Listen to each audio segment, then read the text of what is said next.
आणि बातमी एका सरकारच्या महत्त्वाच्या निर्णयाची आहे। पाणी टंचाई संदर्भात राज्य सरकार महत्त्वाचा निर्णय घेणार आहे।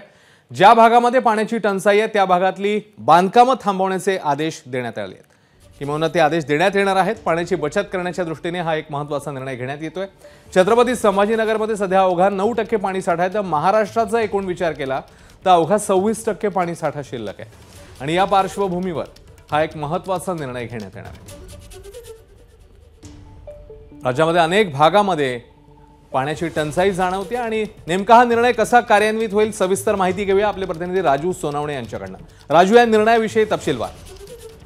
अश्विन, पाहतोय आपण राज्याच्या अनेक भागांमध्ये दुष्काळी परिस्थिती निर्माण झालेली आहे। पाण्याची मोठ्या प्रमाणावरती टंचाई आपल्याला पाहायला मिळते। विशेषतः मराठवाड्यामध्ये औरंगाबाद छत्रपती संभाजीनगरमध्ये जे आहे ते अवघे 9% पाणीसाठा शिल्लक आहे। त्यामुळे कुठेतरी पिण्याचं पाणी असेल किंवा शेतीच्या पाण्यापासून सगळेच आपल्याला कमतरता पाहायला मिळते। म्हणून राज्य सरकारने महत्त्वाचा निर्णय घेणार आहे।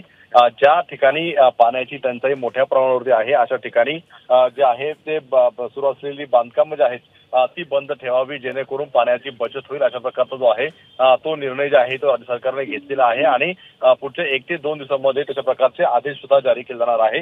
कारण आपण पाहतोय मराठवाड्यामध्ये अवघा 9% साठा आहे। जर आपण पाहिलं पुढे तर नाशिकमध्ये 16% आपल्याला पाहायला मिळतोय। एकूण राज्यभरामध्ये अवघा 32% पाणी साठा आहे। मागच्या वर्षीच्या तुलनेमध्ये जो आहे तो अतिशय कमी हा पाणी साठा म्हणावा लागेल। त्यामुळे कुठेतरी हा महत्त्वाचा निर्णय घेताना पाहायला मिळतोय। अश्विन, राजू, धन्यवाद या सगळ्या सविस्तर माहितीबद्दल। एबीपी माझा, उघडा डोळे बघा नीट।